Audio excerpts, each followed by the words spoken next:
এরকম একটা অবস্থায় উপনীত হয়েছি। অথচ বিশ্ব নবী মুহাম্মদুর রাসূলুল্লাহ সাল্লাল্লাহু আলাইহি ওয়াসাল্লাম এই কোরআন আমাদেরকে দেওয়ার পরে তিনি দ্ব্যর্থহীনভাবে একটি কথা বলেছেন, যেটা সহিহ মুসলিম নামে একটি হাদিসের কিতাব আছে, কিতাবুত তাহারাত, পবিত্রতা সংক্রান্ত একটি অধ্যায়, বাবু ফজলিল উযু, উজুর ফজিলত সংক্রান্ত একটি অনুচ্ছেদ রয়েছে। ফুয়াদ আব্দুল বাকি তাহকিকৃত হাদিস নাম্বার 223। আবু মালিক আশআরী রাদিয়াল্লাহু তাআলা আনহু থেকে বর্ণিত, তিনি বলেন রাসূল সাল্লাল্লাহু আলাইহি ওয়াসাল্লাম বলেছেন, আল কুরআনু হুজ্জাতুল লাকা ওয়া আলাইকা। আজকে যে কোরআনটা আমরা ঘরের তাকের উপরে সাজিয়ে রেখেছি, যে কোরআনটা হাত থেকে ফসকে পড়ে গেলে হাতে তুলে নিয়ে আমরা চুম্বন দেই, যে কোরআনটাকে অন্য সব কিতাবের চাইতে বেশি সম্মান দেই, যে কোরআনটার স্থানটা আমরা একেবারে পৃথক করে ঘরের কোনায় রেখে দিয়েছি, যেখানে অন্য কোনো কিতাবকে রাখি নাই, সেই কোরআন যদি মাত্র এটাকে বস্তুনিষ্ঠ ব্যবহারের উপরেই রেখে দেই, রাসূল সাল্লাল্লাহু আলাইহি ওয়াসাল্লাম বলেছেন, যে কোরআনকে তুমি এত সম্মান দিচ্ছ, এই কোরআন তোমার পক্ষে যেমন দলিল কথা বলবে, ঠিক কিয়ামতের দিন তোমার বিপক্ষেও কথা বলবে। তো এই জন্য কোরআন এমন একটি কিতাব আল্লাহ সুবহানাহু ওয়া তাআলা আমাদেরকে দিয়েছেন, যেটার কাছে ইতিবাচক এবং নেতিবাচক যে ভূমিকাই রাখেন না কেন, ধরে রাখতে না পারলে উভয় দিকে আপনার বিপদ রয়েছে। সম্মানিত উপস্থিতি, এখন আসুন কোরআন আমাদেরকে কেন পড়তে হবে। আমরা সকলে জানি আমাদের নবী মুহাম্মদুর রাসূলুল্লাহ সাল্লাল্লাহু আলাইহি ওয়াসাল্লামের মাধ্যমে আল্লাহ কোরআনকে নাজিল করেছেন, তার উপরেই কোরআনকে অবতীর্ণ করেছেন। তো তার উপরে কোরআন অবতীর্ণ করার পর আল্লাহ সুবহানাহু ওয়া তাআলা তাকে বলছেন, নবী আপনি বলুন। এ কথা এসেছে পবিত্র কোরআনুল কারীমের 27 নম্বর সূরা নামলের 91 এবং 92 নম্বর আয়াত, যে ইন্নামা উমিরতু আন আ'বুদা রাব্বা হাযিহিল বালদাতিল্লাযী হারামাহা। নবী আপনি বলুন যে আপনি আদিষ্ট হয়েছেন, আমি আদিষ্ট হয়েছি একমাত্র এই পবিত্র নগরীর রব আল্লাহ সুবহানাহু ওয়া তাআলার ইবাদত করার জন্য। ওয়ালাহু কুল্লু শাইইন ওয়া উমিরতু আন আকুনা মিনাল মুসলিমিন। আর আপনি বলুন যে আপনি আদিষ্ট হয়েছেন একমাত্র আল্লাহ সুবহানাহু ওয়া তাআলার কাছে আত্মসমর্পণ করার জন্য। এরপরে আপনি যে কাজের জন্য আদিষ্ট হয়েছেন, আন আতলুয়াল কুরআনা, যে কোরআন আপনার উপরে অবতীর্ণ করা হয়েছে সেই কোরআন তিলাওয়াত করার জন্যই আপনি আদিষ্ট হয়েছেন। তাহলে চিন্তা করেন, যে কোরআন আল্লাহ সুবহানাহু ওয়া তাআলা নবীকে দিলেন, নবীর উপরে নাজিল করলেন, সেই কোরআনকে তিলাওয়াত করার জন্যই আল্লাহ নবীকে আদেশ করেছেন। তাহলে নবীর উপর নাজিল হওয়ার পরেও যদি নবীকে আদেশ করা হয়, তাহলে আমরা যারা আছি আমাদের উপরে, আমাদের জন্য যে কোরআন আমাদের হেদায়েতের পাথেয়, তাহলে আমাদের এই কোরআন তিলাওয়াত করার দরকার আছে না নাই? আছে। আল্লাহ সুবহানাহু ওয়া তাআলা অন্যত্র বলেছেন, সূরা কাহাফ অধ্যায় 18 আয়াত 27, আল্লাহ সুবহানাহু ওয়া তাআলা বলছেন নবীকে, উতলু মা উহিয়া ইলাইকা মিন কিতাবি রাব্বিক। নবী আপনার উপরে যে কোরআনকে নাজিল করা হয়েছে, আপনি সেই কোরআনটাই তিলাওয়াত করুন। এবারও দেখুন আল্লাহ সুবহানাহু ওয়া তাআলা এখানে বলছেন, নবী শুধুমাত্র কোরআন তার উপরে নাজিল হয়েছে আর তিনি আমাদেরকে দিয়ে দিবেন, তার দায়িত্ব শেষ, এমনটি নয়। বরং নবীর ওপর নাজিল হওয়ার পরেও নবীকে আদেশ করা হয়েছে যে আপনি এটা তিলাওয়াত করুন।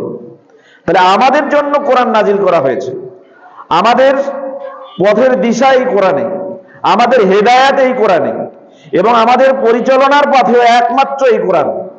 তাহলে সেই কোরআন আমাদের পাঠ করা দরকার আছে না নাই? এখন আপনি বলছেন যে আমি এই কোরআনটা শুধুমাত্র একটা বাংলা ট্রান্সলেট পড়ে নেব, একটা ইংরেজি অনুবাদ পড়ে নেব, একটা উর্দু অনুবাদ পড়ে নেব। পৃথিবীর যত ভাষা আপনি জানেন, ভালো যে ভাষায় আপনার পাণ্ডিত্য আছে সেই ভাষায় আপনি বলছেন যে আমি একটা কোরআনের অনুবাদ পড়ব। কোরআন যেভাবে আরবি ভাষায় আছে এভাবে পড়ার কোনো প্রয়োজন নাই। হবে না। আল্লাহ সুবহানাহু ওয়া তাআলা সূরা ইউসুফ 12 নম্বর অধ্যায় আয়াত নম্বর 2 এর মধ্যে উল্লেখ করেছেন, আল্লাহ সুবহানাহু ওয়া তাআলা ইন্না আনজালনাহু কুরআনান আরাবিয়ান লাআল্লাকুম তা'কিলুন। আল্লাহ বলছেন আমি এই কোরআনকে অবতীর্ণ করেছি আরবি ভাষায়। কোন ভাষায়? আরবি ভাষায়, যাতে করে এই আরবি ভাষায় তোমরা কোরআনটা বুঝতে পারো। তাহলে আরবি ভাষায় কোরআন নাজিল করার কারণ কি?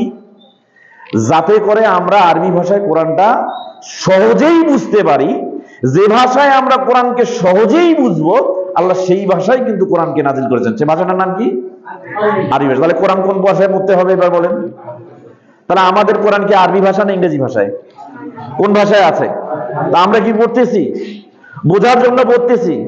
তা আল্লাহ বললেন যে বোঝার জন্য, তোমরা যাতে বুঝতে পারো, এই বুঝতে পারো এজন্যই আমি কোরআনকে আরবি ভাষায় অবতীর্ণ করেছি। অথচ আরবি ভাষার কোরআন আমাদের বাড়িতে আছে, আমরা তাকে সুসজ্জিত করে রেখে দিয়েছি, লাইব্রেরিতে রেখে দিয়েছি, সব থেকে ভালো জায়গায় রেখে দিয়েছি, কিন্তু আরবি ভাষায় আমরা কোরআনকে পড়ছি না।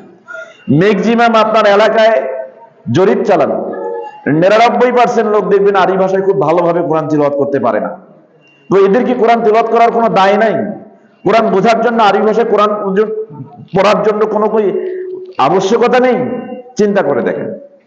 সম্মানিত উপস্থিতি, আল্লাহ সুবহানাহু ওয়া তাআলা বলছেন সূরা কমার অধ্যায় 54 আয়াত 17, 22, 32 এবং 40, চারটা আয়াতে আল্লাহ সুবহানাহু ওয়া তাআলা একই কথা বলছেন। আল্লাহ বলছেন ওয়ালাকাদ ইয়াসসারনাল কুরআনা লিযিকর ফাহাল মিন মুদ্দাকির।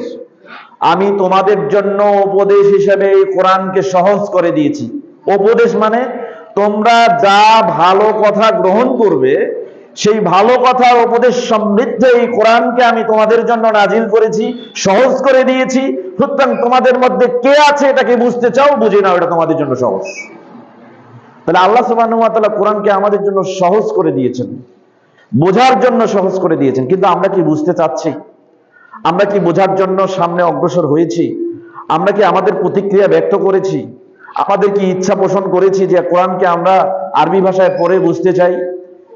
নিজের দায় স্বীকার করে বিবেককে প্রশ্ন করেন। এখন পর্যন্ত যে বয়সে আপনি আটকে আছেন, শুদ্ধ করে কোরআন তেলাওয়াত করতে পারেন না, বুঝতে পারেন না, এটা আপনার জীবনে আপনার ব্যর্থতা। এই ব্যর্থতার দায় কেউ নেবে না।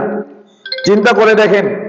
সম্মানিত উপস্থিতি, আপনার চেহারা সুন্দর, আপনার পজিশন ভালো, আপনি ভালো গ্রহণযোগ্যতার মধ্যে আছেন, সমাজে আপনার অনেক গ্রহণযোগ্যতা, সবাই আপনার কথা শুনছে, কিন্তু এত সুন্দর সুন্দর কথা বলার পরেও আপনার ভিতরে কোরআনের কোনো জ্ঞান নাই। বলেন তো এই শরীরের কোনো দাম আছে? আছে? এই লোকটারই কোনো দাম নাই। আমাদের নবী মুহাম্মদ রাসূলুল্লাহ সাল্লাল্লাহু আলাইহি ওয়াসাল্লাম বলেছেন, সুনান আদ-দারিমি নামে একটা হাদিসের কিতাব আছে, কিতাবু ফাজাইলুল কোরআন, কোরআনের ফজিলত সমূহ সংক্রান্ত একটা অধ্যায় রয়েছে। বাবু ফাদলিন মান ক্বারাআল কোরআনা, যে ব্যক্তি কোরআন পাঠ করে তার ফজিলত সংক্রান্ত একটা অনুচ্ছেদ রয়েছে। 3345 এবং 3361 দুটি হাদিস। প্রথম হাদিসটি বর্ণনা করেছেন আব্দুল্লাহ ইবনে আব্বাস রাদিয়াল্লাহু তাআলা আনহু থেকে বর্ণিত। তিনি বলেন রাসূল সাল্লাল্লাহু আলাইহি ওয়াসাল্লাম বলেছেন, ইন্নার রাজুলাল্লাযী লাইসা ফি জাওফিহি মিনাল কোরআনি শাই।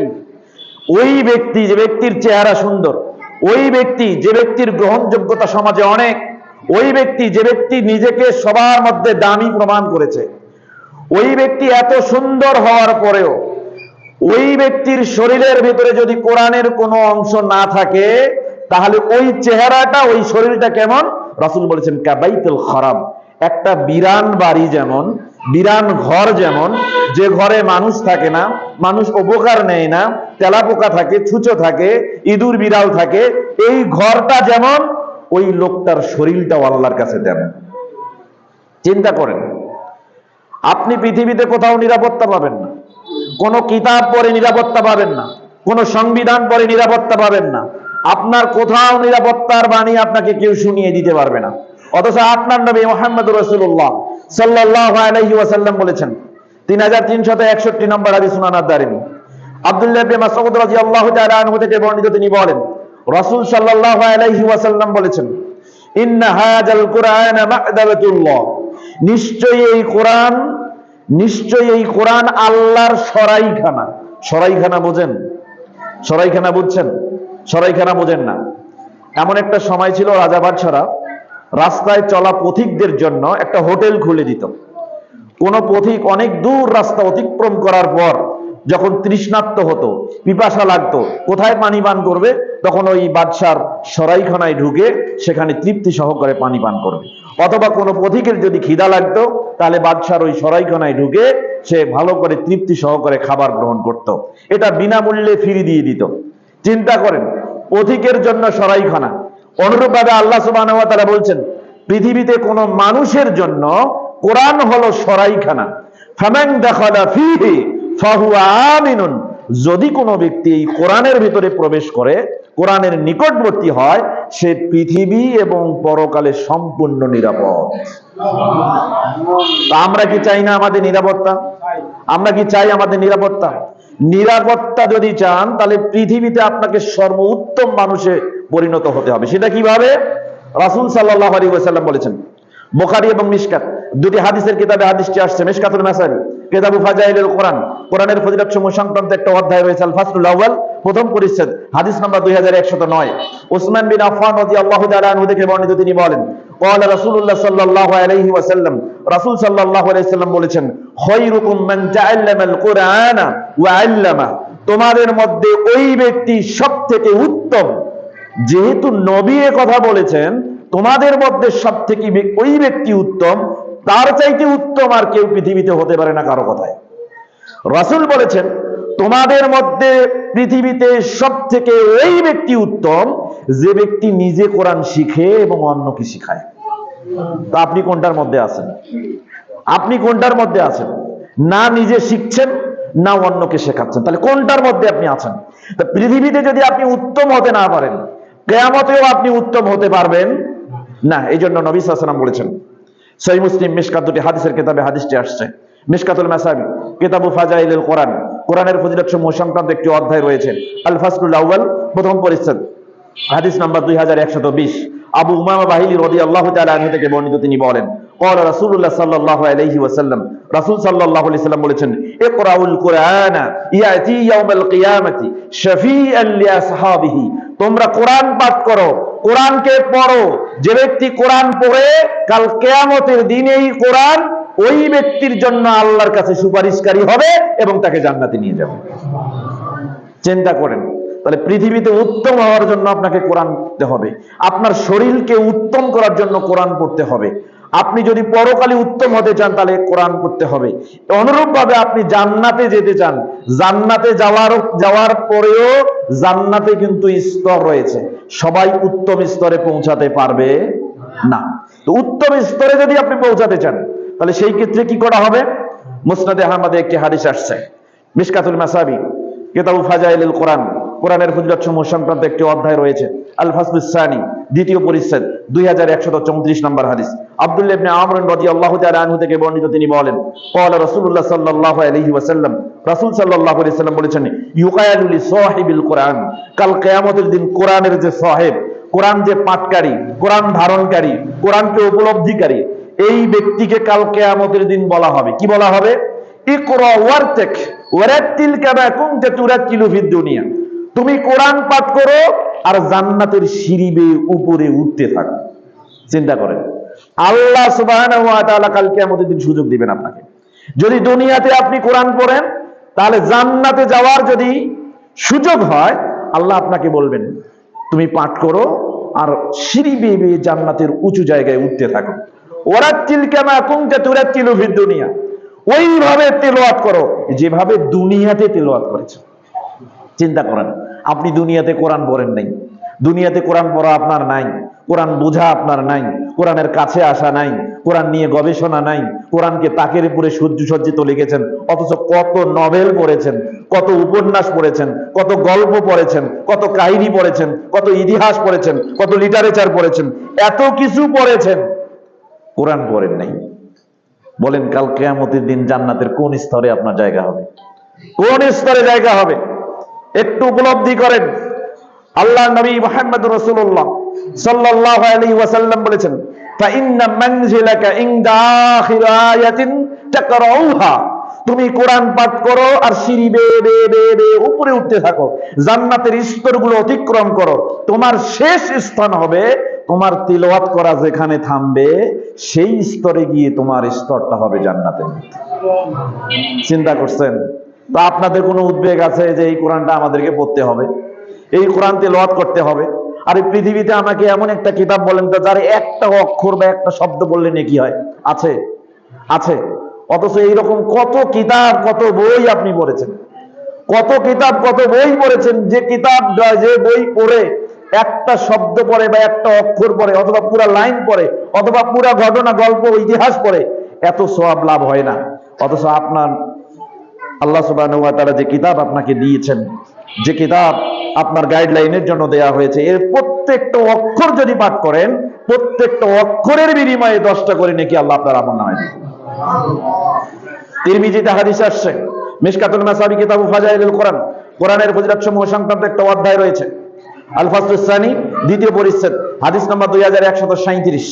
হাদিসটি আব্দুল্লাহ ইবনে মাসউদ রাদিয়াল্লাহু তাআলা আনহু থেকে বর্ণিত। তিনি বলেন, ক্বালা রাসূলুল্লাহ সাল্লাল্লাহু আলাইহি ওয়াসাল্লাম, রাসূল সাল্লাল্লাহু আলাইহি ওয়াসাল্লাম বলেছেন, মান ক্বারা হারফাম মিন কিতাবিল্লাহ, যে ব্যক্তি কোরআনের একটা হরফ পড়বে, হরফ মানে বোঝেন, হরফ মানে বোঝেন, আরবি হরফ কয়টা বলেন তো? কয়টা? 29টা। এই 29টা হরফ যেমন এক একটা করে হরফ, ঠিক একটা হরফ যদি কোরআনের কোনো ব্যক্তি পাঠ করে পড়ে, আল্লাহর নবী সাল্লাল্লাহু আলাইহি ওয়াসাল্লাম ফালাহু হাসানা, তার জন্য একটা অক্ষরের বিনিময়ে একটা নেকি দেওয়া হবে। আর এই নেকিটা কেমন? ওয়াল হাসানাতু বিআশরি আমসালিহা, এই নেকিটা হলো ওই অক্ষরের 10 গুণ। তার মানে একটা অক্ষর আপনি পড়েছেন, এই অক্ষরকে 10 দিয়ে গুণ করলে 10 নেকি আল্লাহ আপনার আমলনামায় লিপিবদ্ধ করে দেবেন। রাসূল সাল্লাল্লাহু আলাইহি ওয়াসাল্লাম বুঝিয়ে দিচ্ছেন, লা আকুলু আলিফ লাম মিম হারফুন, আমি বলি না আলিফ লাম মিম এই তিনটা একসঙ্গে পড়লে এটা একটা হরফ, এটা বলি না। ওয়ালাকিন্না আলিফা হরফুন ওয়া লামা হরফুন ওয়া মিমা হরফুন, বরং আমি বলি আলিফ লাম মিম, এর মধ্যে আলিফ একটা হরফ, লাম একটা হরফ, মিম একটা হরফ। কয়টা হরফ হইল? 3টা হরফ। 3টা হরফকে 10 দিয়ে গুণ দেন, কত হয়? 30। তার মানে 3টা হরফ পড়লে প্রত্যেকটা হরফে 10 নেকি, তাহলে 10 3 10 30 নেকি। বলেন তো বিশ্বের এমন কোন কিতাব আছে যে কিতাব পাঠ করলে পুরো এক কিতাব শেষ করার পর 10টা নেকি পাওয়া যায়? আছে? কি আশ্চর্য ব্যাপার! স্পষ্ট বিষয়, 1450 বছর আগে তখন থেকে শুরু করে এখন পর্যন্ত, এমনকি কিয়ামত পর্যন্ত এটা প্রমাণিত জিনিসটা আমরা কত উদাসীন, কত উদাসীন, সূত্র দিয়ে অনুসিদ্ধান্ত বার করি আমরা। অথচ আল্লাহ নবী মুহাম্মদুর রাসূলুল্লাহ সহজ সূত্র দিয়ে দিয়েছেন, আপনি প্রত্যেকটা অক্ষর পাঠ করেন, প্রত্যেকটা অক্ষরের বিনিময়ে 10টা করে নেকি। কোরআনুল কারীমে যত অক্ষর আছে সমস্ত অক্ষরকে 10 দিয়ে গুণ করে যতবার তিলাওয়াত করবেন তত নেকি আল্লাহ আপনার আমলনামায় লিপিবদ্ধ করবেন, কোনোবারও হেরফের হবে না। আমরা সেই ব্যাপারে কত উদাসীন, চিন্তা করছেন? তাহলে কোরআন পড়ার দরকার আছে না নাই? আছে। কোথায় পড়বেন কোরআনটা? কোথায়? বাড়িতে? বাড়িতে তো তাকের মধ্যে সাজায় রেখেছেন। কোথায় পড়বেন? দোকানে? দোকানে তো কোরআনের পাতাই নাই। কোথায় পড়বেন? ব্যবসা, বিভিন্ন জায়গায় আপনি বিচরণ করছেন সেখানে, মোবাইলের অ্যাপসে? না, কোরআন আপনাকে মূল মাসহাফে শিখতে হবে। আর এটা কোথায় শিখবেন? মসজিদে শিখবেন। কোথায়? মসজিদে শিখবেন। মসজিদে আপনি যে উদ্দেশ্যে আসবেন সেই উদ্দেশ্য অনুযায়ী তার সওয়াব পাবেন। দেখেন, আবু দাউদ, তিরমিজি, মুস্তাদরাক আল হাকিম এবং মিশকাত, 4টি হাদিসের কিতাবে হাদিসটি আসছে। মিশকাতুল মাসাবি কিতাবুস সালাত, সালাত সংক্রান্ত একটি অধ্যায় রয়েছে। বাবুল মাসাজিদ ওয়া মাওয়াজিস সালাত, মসজিদ এবং সালাতের স্থান সংক্রান্ত একটা অনুচ্ছেদ রয়েছে। আল ফাসলুস সানি, দ্বিতীয় পরিচ্ছেদের 730 নম্বর হাদিস। আবু হুরায়রা রাদিয়াল্লাহু তাআলা আনহু থেকে বর্ণিত, তিনি বলেন, ক্বালা রাসূলুল্লাহ সাল্লাল্লাহু আলাইহি ওয়াসাল্লাম, রাসূল সাল্লাল্লাহু আলাইহি ওয়াসাল্লাম বলেছেন, মান আতাল মাসজিদা লিশাইইন ফালাহু হাযযুহু, যে ব্যক্তি যে উদ্দেশ্যে মসজিদে আসবে সেই উদ্দেশ্যে তার আমলনামায় নেকি যোগ করা হয়। এখন যদি আপনি নেকির উদ্দেশ্যে না আসেন, ঝগড়া বাঁধানোর জন্য আসেন, পদ নেওয়ার জন্য আসেন, কমিটির সদস্য অন্তর্ভুক্তি হওয়ার জন্য আসেন, ইফতিরাক সৃষ্টি করার জন্য আসেন, তাহলে ওই অনুযায়ী যে পাপ হবে সেই পাপ আপনার আমলনামায় আল্লাহ যুক্ত করবেন। তাহলে মসজিদে কেন আসবেন? 2টি উদ্দেশ্যে আসতে হবে। কয়েকটি উদ্দেশ্য? 2টি। বাইহাকি এবং মিশকাত, 2টি হাদিসের কিতাবে হাদিসটি আসছে। মিশকাতুল মাসাবি কিতাবুস সালাত, সালাত সংক্রান্ত একটি অধ্যায় রয়েছে। বাবুল মাসাজিদ ওয়া মাওয়াজিস সালাত, মসজিদ এবং সালাতের স্থান সংক্রান্ত একটা অনুচ্ছেদ রয়েছে। আল ফাসলুস সানি, দ্বিতীয় পরিচ্ছেদের 742 নম্বর হাদিস। আবু হুরায়রা রাদিয়াল্লাহু তাআলা আনহু থেকে বর্ণিত, তিনি বলেন, ক্বালা রাসূলুল্লাহ সাল্লাল্লাহু আলাইহি ওয়াসাল্লাম, রাসূল সাল্লাল্লাহু আলাইহি ওয়াসাল্লাম বলেছেন, মান জাআ মাসজিদি হাজা, আল্লাহর নবী সাল্লাল্লাহু আলাইহি ওয়াসাল্লাম বলেছেন, যে ব্যক্তি আমার এই মসজিদে আসে। কার মসজিদ? কার মসজিদ? আপনি মাঝে মাঝে 10 লাখ টাকা দিয়ে মসজিদ বানাই দিয়ে বলেন না আমার মসজিদ, বলেন না, কিন্তু মসজিদে আইন চলে কার? কার? আল্লাহর। পদ্ধতি চলে কার? মুহাম্মদুর রাসূলুল্লাহ সাল্লাল্লাহু আলাইহি ওয়াসাল্লাম। কোন ব্যক্তি 10 লাখ টাকা মসজিদ বানাই দিয়ে বলে আমার মসজিদ আমার নিয়মে চলবে, ওই মসজিদে সালাত আদায় করা যাবে না। কারণ মসজিদ তখন ব্যক্তি কেন্দ্রিক করে ফেলেছে। ওই মসজিদে আল্লাহ সুবহানাহু ওয়া তাআলার জন্য তার কোনো অংশই রাখিনি, অতএব ওই মসজিদে মুত্তাকিদের জন্য নয়। মসজিদে দুইটি কারণে আসবেন। রাসূল সাল্লাল্লাহু আলাইহি ওয়াসাল্লাম বলেছেন, মান জাআ মসজিদি হাজা, যে ব্যক্তি আমার এই মসজিদে আসে কিসের জন্য? ইল্লা লি খায়রিন, শুধুমাত্র কল্যাণের জন্য। আর কল্যাণ দুইটি কাজে। কয়টি কাজে? সেটা কি? ইয়াতাআল্লামুহু আও ইউআল্লিমুহু, হয় সে নিজে শিখবে অথবা নিজে শেখাবে। তো কোরআন যদি মসজিদে আপনি শেখার জন্য আসেন অথবা শেখানোর জন্য আসেন, দুইটি কাজের যে কোনো একটা কাজ হয়ে যাবে। আল্লাহর নবী সাল্লাল্লাহু আলাইহি সাল্লাম বলেছেন, কোন ব্যক্তি যদি এই দুইটি কাজের যে কোনো একটা উদ্দেশ্য নিয়ে মসজিদে আসে, কোরআন শেখার জন্য অথবা শেখানোর জন্য, রাসূল সাল্লাল্লাহু আলাইহি সাল্লাম বলেছেন, ফাইন্নাহু ইয়ারজিউ কামানজিলাতিল মুজাহিদি ফি সাবিলিল্লাহ, সে যেন আল্লাহর রাস্তায় যুদ্ধ করা মুজাহিদের সমতুল্য হয়ে বাড়িতে ফিরে গেল। তা আমরা চাই না দুনিয়াতে মুজাহিদ হওয়া? চাই। এখন তো ইসলাম নিয়ে যুদ্ধ বাঁধে না, এখন তো কাফির মুশরিকদের সাথে যুদ্ধ হয় না। এখন বাংলাদেশ সহ ভারতীয় উপমহাদেশে যে শুরু হয়েছে, কোন দিন জানি আপনাকেও মন্দিরে নিয়ে যায়, পরিস্থিতি এমন হয়ে গেছে। এখন মন্দিরে গিয়ে হুজুররাও এখন হিন্দুদের প্রসাদ খেয়ে বসে আছে। ইসকন নামের সংগঠন এই যে মুসলমানদের মেয়েদেরকে ঘর থেকে বের করে নিয়ে রেপ করে ফেরত পাঠায় দিচ্ছে। এই ঘটনাগুলো ফেসবুক, ইউটিউব, টুইটার, ইনস্টাগ্রাম বিভিন্ন জায়গায় আমরা দেখতেছি, পড়তেছি। প্রতিদিন মুসলমানদের মেয়েকে ফাঁদে ফেলে, ট্রাপে ফেলে তারা নিয়ে গিয়ে নষ্ট করার পায়তারা করছে। অথচ আমরা ইকামতে দিন, দিন কায়েমের জন্য রাষ্ট্রীয় ব্যবস্থাপনায় আমরা ক্ষমতায় যাওয়ার জন্য অস্থির হয়ে গেছি। আবার হিন্দুদের ওই সকল স্থানে গিয়ে তাদের সাথে উলু প্রসাদ খেয়ে আমরা তাদের সাথে একাত্মতা প্রকাশ করছি, যেন তাদেরকে না হলে আমাদের মসনদে ওঠা সম্ভব হবে না। সম্মানিত উপস্থিতি, এগুলো থেকে বেরিয়ে আসতে হবে। এই জন্য কোরআন বুঝতে হবে। কোরআন বুঝলে আপনার পদের লোভ থাকবে না। কোরআন বুঝলে কোরআনেই আপনার পদমর্যাদা বাড়িয়ে দিবে, আপনি কখনো নিজেও বুঝতে পারবেন না। তাহলে কোরআন শেখার দরকার আছে। কোরআন শেখার জন্য কোন জায়গায় আসবেন? কোন জায়গায়? মসজিদে আসবেন। আপনারা এখানে যারা আছেন সবাই কি পুরোপুরি কোরআন ফুললি তেলাওয়াত করতে পারেন? পারেন? একটু হাত তুলে দেখান তো, যারা যারা পারেন না তারা হাত দেখেন। পারেন না? মোটামুটি পারি না। দেখেন, দায় স্বীকার করেন। আজকে হয়তো লজ্জায় অথবা হয়তো মনে করতেছেন যে আমি এই মসজিদের ভিতরে এটা হাত তুলে দেখালে মানুষের কাছে আমি লজ্জিত হতে হবে। কিন্তু কাল কিয়ামতের দিন হাজার কোটি মানুষের সামনে যখন আল্লাহ সুবহানাহু ওয়া তাআলার সামনে আপনি জিজ্ঞাসিত হবেন, সেই দিনের লজ্জা আর আজকের লজ্জার মধ্যে কত বিস্তর পার্থক্য, এটা আপনি নিজেও কিন্তু বুঝেন, নিজেও বুঝেন। তো আজকের এই সাময়িক লজ্জাকে উপেক্ষা করে যদি আপনি হাত উঠে বলতে না পারেন আমি ভালো করে কোরআন তেলাওয়াত করতে পারি না, আমাকে কোরআন তেলাওয়াত ভালো করে শেখার জন্য মসজিদে আসা উচিত, এটা যদি আপনি বলতে না পারেন, তাহলে কাল কিয়ামতের দিন আপনাকে এতটাই লজ্জিত হতে হবে, এতটাই অপমানিত হতে হবে, যার কোনো সীমা নেই। সম্মানিত উপস্থিতি, এজন্য কোরআন বুঝতে হবে। কোরআন বোঝার কোনো বিকল্প নেই। কোরআন বোঝার জন্য আমাদেরকে মসজিদে আসতে হবে। অবশ্যই আমরা কোরআন বুঝবো। আপনাদের এত সহজ প্রক্রিয়ায় মসজিদে এসে কোরআন শিক্ষার এই পদ্ধতি, যেটা আর কোথাও কোনোভাবে সম্ভব নয়। আমরা হাজার হাজার টাকা খরচ করে গণিতে প্রাইভেট দিয়ে আমাদের বাচ্চাদেরকে পড়াই, হাজার হাজার টাকা খরচ করে ইংরেজিতে প্রাইভেট দিয়ে আমাদের বাচ্চাদের পড়াই, ফিজিক্স, কেমিস্ট্রি, বায়োলজিতে ভালো রেজাল্ট করার জন্য একটা ছাত্রকে বা ছাত্রীকে, আমাদের সন্তানদেরকে কত জায়গায় প্রাইভেট দিচ্ছি, টিউশনি দিচ্ছি, কিন্তু নিজেও কোরআন জানি না, আমাদের বাচ্চাটাও কোরআন জানে না। এরকম আছে না? তার জন্য 200 টাকা 300 টাকা। সব থেকে দামি জিনিসটার মূল্য কিন্তু পৃথিবীতে সব থেকে কম। আপনারা কি জানেন? সব থেকে দামি জিনিসের মূল্য পৃথিবীতে কম। আপনি দেখেন তো, এই মুহূর্তে যদি আপনার শ্বাস প্রশ্বাস বন্ধ হয়ে যায়, অক্সিজেনের ঘাটতি হয়, তাহলে আপনার এই জীবনে অক্সিজেনের ঘাটতি হলে আপনি কি বাঁচবেন? বাঁচবেন? বাঁচা সম্ভব? করোনা হওয়ার পরে আমরা বুঝেছি যে অক্সিজেনের কত মূল্য করোনা হওয়ার পর বুঝেছি। ঠিক তেমনি পৃথিবীতে সব থেকে দামি কিতাব আল্লাহ সুবহানাহু ওয়া তাআলা আমাদেরকে দিয়েছেন। সব থেকে দামি বোঝার বিষয় আল্লাহ আমাদেরকে দিয়েছেন। সেইটা বোঝার জন্য আমাদের কোনো ব্যয় নাই, সেটা শিখার জন্য আমাদের কোনো ব্যয় নাই, সেইটাকে ধারণ করার জন্য আমাদের কোনো বরাদ্দ নেই। অথচ চিন্তা করেন, এত কিতাব পড়ার পরেও যদি কোরআন পড়তে না পারেন, কোরআন বুঝতে না পারেন, কাল কিয়ামতের দিন আপনি একেবারে মিসকিন হিসেবে আল্লাহ সুবহানাহু ওয়া তাআলার কাছে লাঞ্ছিত হবেন, অপমানিত হবেন। এই হিসাব কিন্তু আপনি একবারও করেন নাই। এই জন্য কোরআন শিখতে হবে, কোরআন বোঝার জন্য মসজিদে আসতে হবে।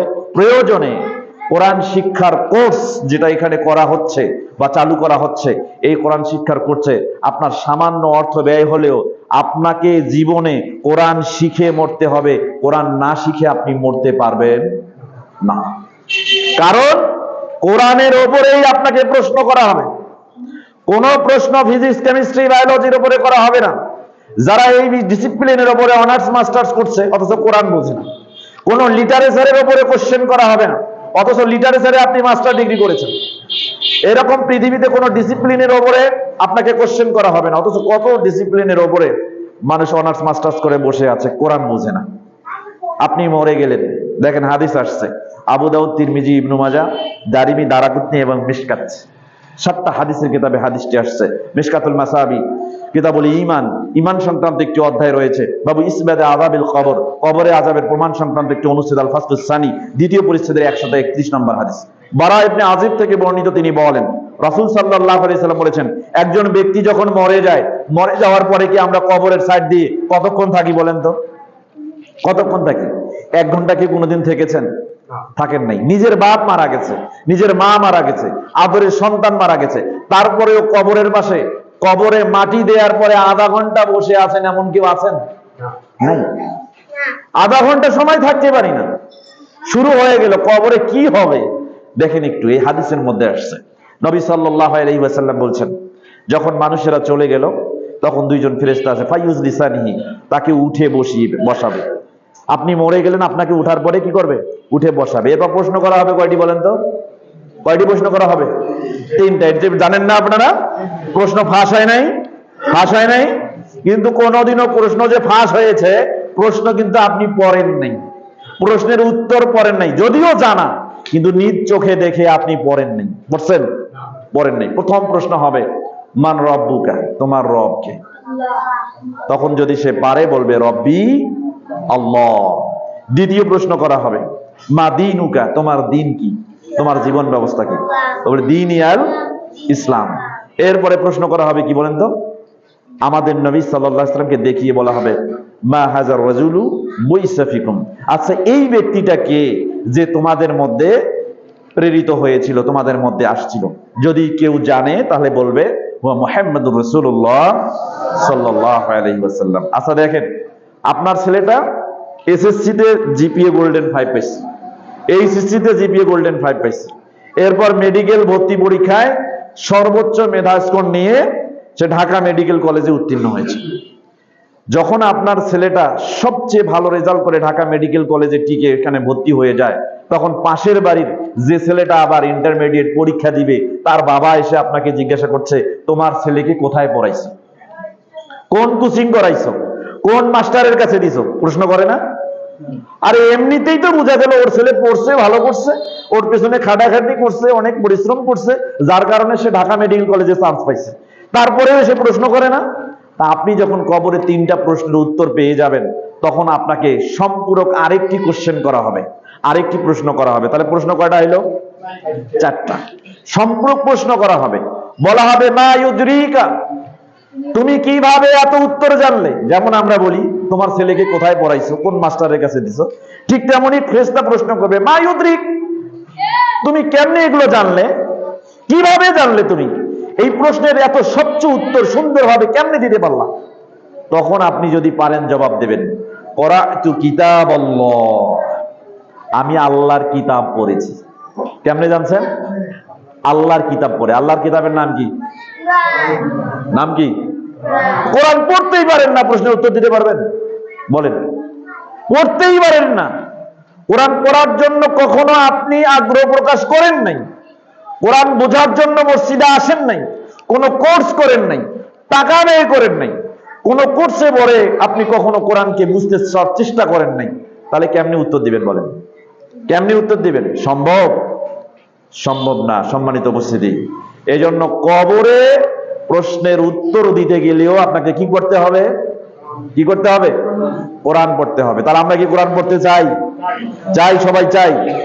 অবশ্যই আমাদেরকে কোরআন পড়তে হবে। কোরআন পড়তে হবে শুধু তাই না, কোরআন বুঝতেও হবে। কথা কি বুঝতে পারছেন? সম্মানিত উপস্থিতি, মনে রাখবেন, জ্ঞান দুই প্রকারের আমাদের জানা খুব জরুরি। দুই প্রকারের আমল করাও জরুরি। কয় প্রকারের আমল করা জরুরি? দুই প্রকারের আমল করা জরুরি। একটা হচ্ছে অঙ্গ প্রত্যঙ্গের মাধ্যমে আমল করা, যেটা আমরা পড়ি, সালাত আদায় করি, সিয়াম পালন করি, হজ ব্রত পালন করি, এবং অন্য এর সাথে সম্পূরক সম্পদেরও ইবাদত করি, যেমন যাকাত দিই। কথা কি বুঝতে পারছেন? ঠিক তেমনি আমাদের অন্তরের একটা ইবাদত আছে, অন্তরের আমল আছে। এই অন্তরের আমলের নাম হচ্ছে আকীদা। কি নাম?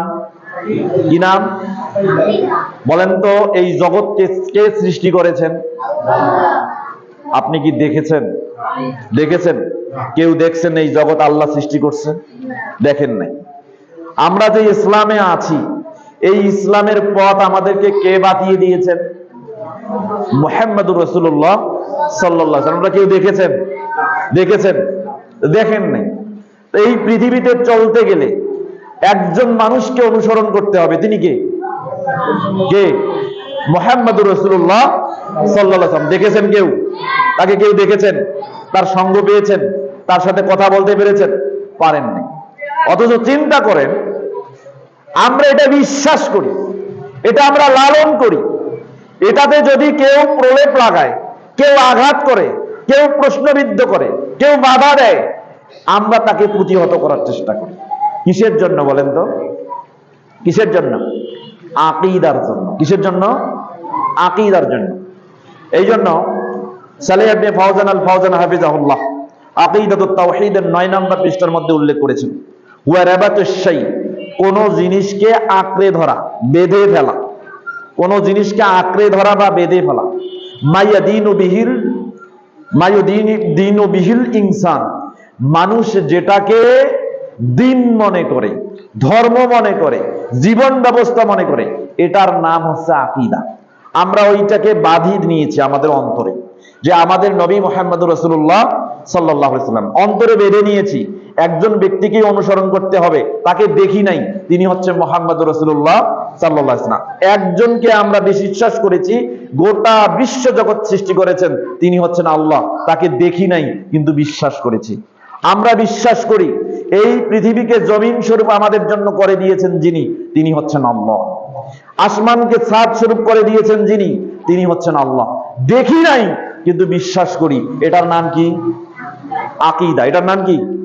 আকীদা। বলেন তো এবার আল্লাহ কোথায়? এই আল্লাহ কোথায়? এই আল্লাহ আসমানের উপরে, আরশের উপরে। কোথায়? আরশের উপরে, আরশে আজিমের উপরে। কথা কি বুঝতে পারছেন? এই যে আমরা বিশ্বাস করি, দেখছি কি? এর কোনো প্রুফ আমাদের কাছে, মানে বস্তুনিষ্ঠ কোনো প্রুফ আছে? নাই, কিন্তু আমরা বিশ্বাস করি। কেন? আমাদের নবী মুহাম্মদুর রাসূলুল্লাহ সাল্লাল্লাহু আলাইহি ওয়াসাল্লাম আল্লাহ সুবহানাহু ওয়া তাআলার পক্ষ থেকে সুদৃঢ় জ্ঞানের মাধ্যমে আমাদেরকে জানিয়ে দিয়েছেন, এজন্য আমরা এটা বিশ্বাস করি। আর এই বিশ্বাসটার নাম কি? আকীদা। এই বিশ্বাসের নাম আকীদা। কিন্তু এই আকীদায় আমরা মিসকিন, আকীদা আমরা জানি না। প্রত্যেকটা নবী রাসূল এসেছেন, প্রত্যেকটা নবী রাসূল এসে যে দাওয়াত দিয়েছেন সেটা হচ্ছে আকীদার দাওয়াত। আগে আমলের দাওয়াত দেন নাই। কোন নবী এসে বলেন নাই আগে নামাজ পড়ো, কোন নবী এসে বলেন নাই আগে সিয়াম পালন করো, কোন নবী বলেন নাই তোমার সম্পদ বেশি, তোমাকে যাকাত দিতে হবে, কোন নবী বলেন নাই যে তোমার জীবনে সম্পদ অনেক অর্জন করেছো, ইবাদতের জন্য তোমাকে কাবায় যেতে হবে, হজ ব্রত পালন করতে হবে। এই আমলের কথা কেউ বলেন নাই। প্রত্যেকটা নবী রাসূল এসেছেন, দাওয়াত দিয়েছেন। আল্লাহ কয়জন? কয়জন? তাহলে পৃথিবীতে একজনের ইবাদত করতে হবে, তিনি কে? এটার নাম আকীদা। এই আকীদার দাওয়াত দিয়েছেন মাবুদ হিসাবে, আল্লাহকে চেনা, চিনিয়ে দেওয়া, এবং আল্লাহ তিনি আমাদের স্রষ্টা, সৃষ্টি হিসাবে সবথেকে উত্তম এবং দামি জ্ঞান অর্জন করার জন্য আল্লাহ সম্পর্কে জানা, এটার নাম কি? আকীদা। সম্মানিত উপস্থিতি, 16 নম্বর সূরা নাহল আয়াত নম্বর 36 আল্লাহ সুবহানাহু ওয়া তাআলা বলেন, ওয়ালাকাদ বাআসনা ফি কুল্লি উম্মাতির রাসূলা আন ইবুদুল্লাহ ওয়াজতানিবুত তাগুত। আল্লাহ সুবহানাহু ওয়া তাআলা বলছেন, আমি প্রত্যেকটা নবী রাসূলকে তাদের জনগোষ্ঠীর কাছে প্রেরণ করেছি শুধু এই দাওয়াত দিয়ে আনে আবুদুল্লাহ ওয়াজতানিবুত তাগুত, একমাত্র ইবাদত করতে হবে কার? আল্লাহ। আর পৃথিবীতে যত তাগুত আছে এই তাগুতের লোকে বর্জন করতে হবে। তাগুত মানে আমরা আল্লাহ ছাড়াও অন্য কারো ইবাদত করি, আল্লাহ ছাড়াও অন্য কারো ইবাদত করি। দেখেন আমরা পৃথিবীতে সন্তান নাই, সন্তান চাওয়ার জন্য কার কাছে যাব? কার কাছে? চলে গেছে পীরের দরবারে, চলে গেছে মাজারে, চলে গেছে আস্তানায় এবং নজর পেশ করেছে, সেখানে মানত করেছে, কোরবানি দিয়েছে, তারপরে সেখানে গিয়ে সন্তান চাইছে। অথচ সন্তান দেওয়ার ক্ষমতা কার? সূরা সূরা অধ্যায় 42 আয়াত 49-50 আল্লাহ সুবহানাহু ওয়া তাআলা বলছেন, আল্লাহ যাকে ইচ্ছা তাকে কন্যা সন্তান দেন, যাকে ইচ্ছা তাকে পুত্র সন্তান দেন, আর যাকে ইচ্ছা তাকে কন্যা পুত্র দুই দেন। ওয়াইয়াজালু মাইয়াশাউ আকিমা, আর যাকে ইচ্ছা তাকে কন্যাও দেন না পুত্রও দেন না, বন্ধা বানায় দেন। এটা ক্ষমতা কার? তো সারা জীবন যদি আপনি আস্থানায় গিয়ে, পীরের দরবারে গিয়ে, মাজারে গিয়ে কিয়ামত পর্যন্ত আয়ু নিয়ে সাজদা করেন, সন্তান পীর দিতে পারবে? পেরেছে? পারেনি। চিন্তা করেন তাহলে কোন বিশ্বাসে আমরা সেখানে যাচ্ছি, কোন প্রমাণে আমরা সেখানে যাচ্ছি? তাহলে বিশ্বাস যদি একটা নিতেই হয়, সেই সত্য বিশ্বাসটাই গ্রহণ করতে হবে। এটার নাম হচ্ছে আকীদা। এটার নাম কি? আকীদা। সম্মানিত উপস্থিতি, সর্বশেষ একটা হাদিস বলে আমি কথা শেষ করব। হাদিসটা আসছে ইবনু মাজাহ নামে একটা হাদিসের কিতাব রয়েছে। আবু জুহুদি দুনিয়া বিমুখিত হওয়া সংক্রান্ত একটা অধ্যায় সমূহের শিরোনাম পাবেন। এই শিরোনামে বাবু মা ইউরজা মির রাহমাতিল্লাহ ইয়াউমাল কিয়ামা, কিয়ামতের দিন আল্লাহর রহমতের আশা করা যায়, এমন একটি অনুচ্ছেদে 4300 নম্বর হাদিস। হাদিসটি আব্দুল্লাহ ইবনে আমর রাদিয়াল্লাহু তাআলা আনহু থেকে বর্ণিত। তিনি বলেন, কাল কিয়ামতের দিন হাজার হাজার কোটি কোটি মানুষ থাকবে। এত মানুষ থাকবে যে আপনি দুনিয়ার ক্যালকুলেটরে এটাকে হিসাব করতে পারবেন না।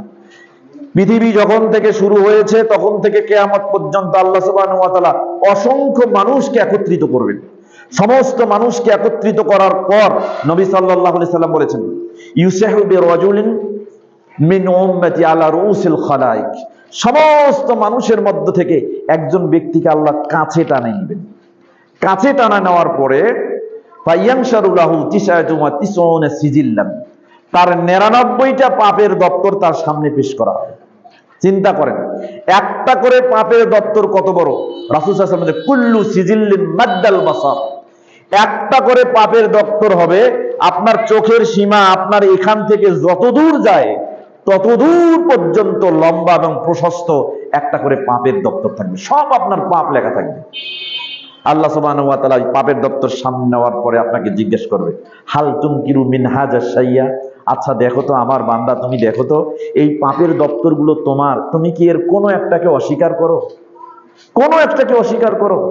তখন বান্দা সেই দিন আমরা বলবো, লা আই রব্বি, প্রতিপালক, এর কোনো দপ্তরকে আমি অস্বীকার করি না, এগুলো সব আমার পাপ।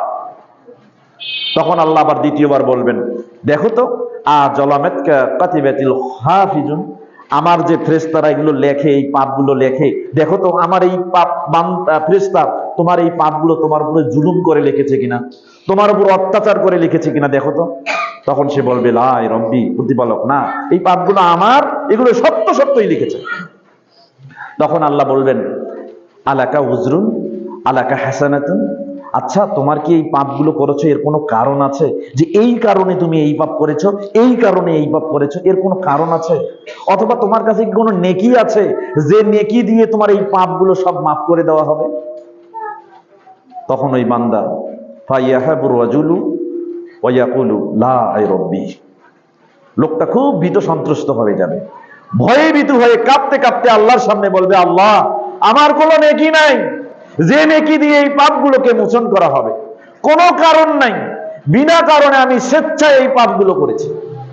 চিন্তা করেন, তখন আল্লাহ সুবহানাহু ওয়া তাআলা বলবে, বান্দা নিজে মনে করবে আমি আজকে শেষ হয়ে গেছি, সব স্বীকার করে আল্লাহ আমার কাছ থেকে নিয়েছে, আমি আজকে শেষ, আমার কিছুই নাই, নিশ্চিত জাহান্নাম।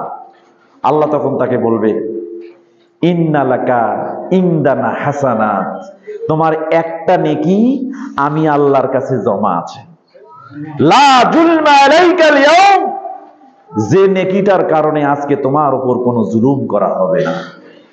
চিন্তা করছেন?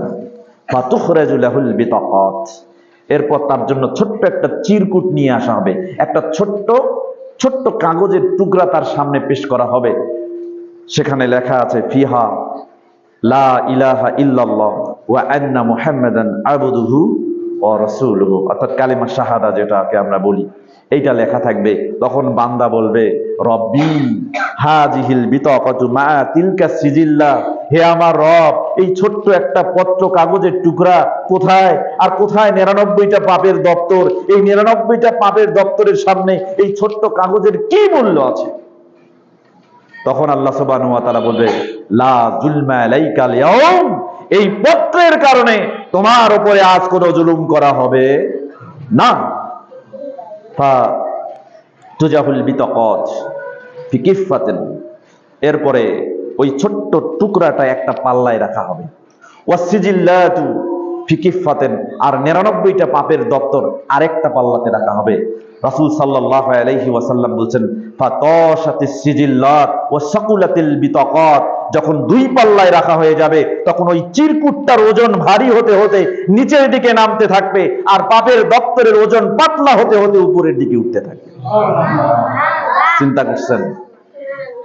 পত্রের মধ্যে কি লেখা ছিল বলেন তো? লা ইলাহা ইল্লাল্লাহ মুহাম্মাদুর রাসূলুল্লাহ বা আন্না মুহাম্মাদুর রাসূলুল্লাহ। এরপরে অন্য হাদিসে আসছে আশহাদু আল্লা ইলাহা ইল্লাল্লাহ ওয়া আশহাদু আন্না মুহাম্মাদান আবদুহু ওয়া রাসূলুহু। সম্মানিত উপস্থিতি, এই যে লা ইলাহা ইল্লাল্লাহ, এটাই আকীদা, এটাই আকীদা। আপনার আমল যদি খারাপ হয়ে যায়, পাপ যদি বেশি হয়ে যায়, আকীদা যদি সহি থাকে, আপনার আমলে যদি শিরক না থাকে, আপনার আমলে যদি কুফর না থাকে, আপনি যদি এমন বিদআত না করেন যেটা আপনাকে ইসলাম থেকে বের করে দেয়, নিঃসন্দেহে কাল কিয়ামতের দিন যেটা গোটা পৃথিবী ভরা গুনাহ আপনার ঘাড়ে থাকে, সমস্ত গুনাহকে মাফ করে দিয়ে আল্লাহ আপনাকে জান্নাত দিয়ে দিবেন। চিন্তা করে দেয়, কি আশ্চর্য ব্যাপার! যে আকীদার এত মূল্য, সেই আকীদা কি আমরা জানি বলেন তো? সে আকীদা কি শিখেছি? সে আকীদা কি শেখার প্রয়োজন বোধ করেছি, প্রয়োজন বোধ মনে করেছি? চিন্তা করেন তো। সম্মানিত উপস্থিতি, এই জন্য বলছিলাম, আপনারা জানেন আপনাদের পিছনে আত-তাওহীদ ফাউন্ডেশনের উদ্যোগে কোরআন শিক্ষা এবং আকীদা শিক্ষা উদ্বোধনী কোর্স, এই কোর্সগুলো এখানে হবে। আমি জানি না মসজিদ অথরিটি কি রকম ডিসিশন নিয়েছেন, কিভাবে এই কোর্সগুলো করাবেন, তবে আমি মনে করি আপনারা যদি কোরআনটা ভালো করে বুঝেন, দুনিয়াতেও উত্তম হবেন, পদমর্যাদাও বাড়বে, পরকালেও উত্তম হবেন, এবং জান্নাতে পদমর্যাদা বাড়িয়ে দিবেন কে? আল্লাহ। দুই, আকীদা যদি সহি হয়, আমলে যদি শিরক না থাকে, আমলে যদি কুফর না থাকে, এবং এমন পর্যায়ের বিদআত না থাকে যেটা আপনাকে ইসলাম থেকে বের করে দেয়, নিঃসন্দেহে আকীদার সহি জ্ঞান কাল কিয়ামতের দিন আল্লাহ সুবহানাহু ওয়া তাআলার সামনে জাহান্নাম যাওয়া থেকে আপনাকে বাঁচিয়ে দিবে। এজন্য লা ইলাহা ইল্লাল্লাহ বুঝতে হবে। বলেন তো, লা ইলাহা ইল্লাল্লাহ এর অর্থ কি? বাংলা অনুবাদ কি? আল্লাহ ছাড়া। কিন্তু এটা কি আমরা সবাই জানি? জানি না, সবাই জানি না। আপনাদের এই এলাকার সবাই জানে? জানে না। আপনাদের মা বোনেরা জানে? জানে না। আপনি আকীদা সহি করে মসজিদে আসেন, বাজারে ঘুরেন, সবখানে যে লেকচার পিটান, কিন্তু আপনার ঘরের বউ আকীদা জানে না। আপনার বউ এখনো বোঝে না লা ইলাহা ইল্লাল্লাহ মানে কি। আপনার মেয়ে এখনো জানে না লা ইলাহা ইল্লাল্লাহ মানে কি। চিন্তা করেন, এখনো বোঝে না। তাহলে আপনি কেমনে করে মনে করেন যে আপনার আকীদা সহি হয়ে গেছে? কেমনে করে মনে করেন? সম্মানিত উপস্থিতি, একা বাচ্চার চেষ্টা করলে আসবেন না। আল্লাহ সুবহানাহু ওয়া তাআলা বলেছেন সূরা তাহরিম অধ্যায় 66 আয়াত 6, আল্লাহ বলছেন কু আনফুসাকুম ওয়া আহলিকুম নার, তোমরা নিজেরা জাহান্নাম থেকে বাঁচো এবং তোমাদের পরিবার বর্গকে জাহান্নামের আগুন থেকে বাঁচাও। আপনি নিজে বাঁচার জন্য অস্থির হয়ে গেছেন, পরিবারকে বাঁচানোর চেষ্টা করেছেন, আপনি আকীদা শেখার জন্য প্রস্তুতি নিয়েছেন। আপনার ছেলেটা অনার্সে পড়ে, মাস্টার্সে পড়ে, চাকরি করে, বিয়ে করে, সন্তান নিয়ে ঘুরে বেড়ায়, অথচ সে আকীদা বোঝে না। আপনার কোনো উদ্বেগ আছে? উদ্বেগ থাকার প্রয়োজন আছে। সম্মানিত উপস্থিতি, এই জন্য শাইখুল ইসলাম ইমাম ইবনে তাইমিয়া রাহিমাহুল্লাহ আল হুজ্জাতু ফি বায়ানিল মুহাজ্জাত নামক কিতাবের 1 নম্বর খণ্ডের 96 এবং 97 নম্বর পৃষ্ঠার মধ্যে উল্লেখ করেছেন, আত-তাওহীদু আহলিল ইলম ওয়া জামাআতিল মুসলিমিন। তাওহীদ আপনাকে বুঝতে হবে। তাওহীদ সমস্ত মুসলমান জনগোষ্ঠীর নিকটে তাওহীদ, আহলুল ইলমদের নিকট তাওহীদ হচ্ছে একটা বাক্য, আশহাদু আল্লা ইলাহা ইল্লাল্লাহ ওয়া আশহাদু আন্না মুহাম্মাদার রাসূলুল্লাহ। আপনি আগে বোঝেন আল্লাহ ছাড়া সত্য কোনো মাবুদ নেই, এটাকে বোঝেন, এটাকে উপলব্ধি করেন। এরপরে মুহাম্মদ সাল্লাল্লাহু আলাইহি সাল্লাম আল্লাহর বান্দা এবং তার রাসূল। এটাকে যদি বুঝতে পারেন, এর শর্ত বুঝতে পারেন, এর রুকন বুঝতে পারেন, এর অর্থ বুঝতে পারেন, নিঃসন্দেহে কাল কিয়ামতের দিন আপনার আমল যদি কম হয়, আকীদা যদি সহিহ হয়, এই আকীদায় আপনাকে কাল কিয়ামতের দিন জাহান্নাম থেকে বাঁচিয়ে জান্নাতে নিয়ে যাবে। তাহলে আকীদা জানার চেষ্টা করবেন কি করবেন না বলেন তো? করতে হবে না? করতে হবে। এজন্য আপনাদের এই মসজিদে অবশ্যই আকীদাটা সারাই বালারঘাট পশ্চিমপাড়া জামে মসজিদ, আমি মনে করি আপনারা যদি শুরু করেন, অল্প সংখ্যক লোক হলে, শোনেন, ইসলাম দুনিয়া থেকে বিদায় হবে কয়েকজন লোক নিয়ে, এত লোকের প্রয়োজন নেই। সারা পৃথিবীতে মানুষ কি কম নাকি? কম।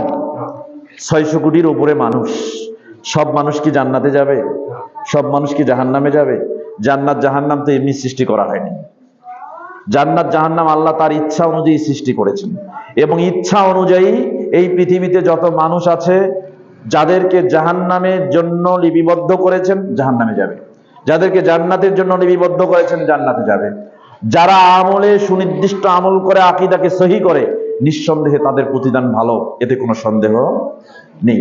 কিন্তু আমরা যতক্ষণ সেন্স আছে, আমাদের স্বাধীন ইচ্ছা শক্তি আল্লাহ দিয়ে দিয়েছেন, স্বাধীন ইচ্ছা শক্তি দিয়ে দিয়েছেন, রাস্তা দুই পাশে আছে, আপনাকে বলা হয়েছে যেটা দিয়ে মন চায় তুমি সেটা দিয়ে যাও।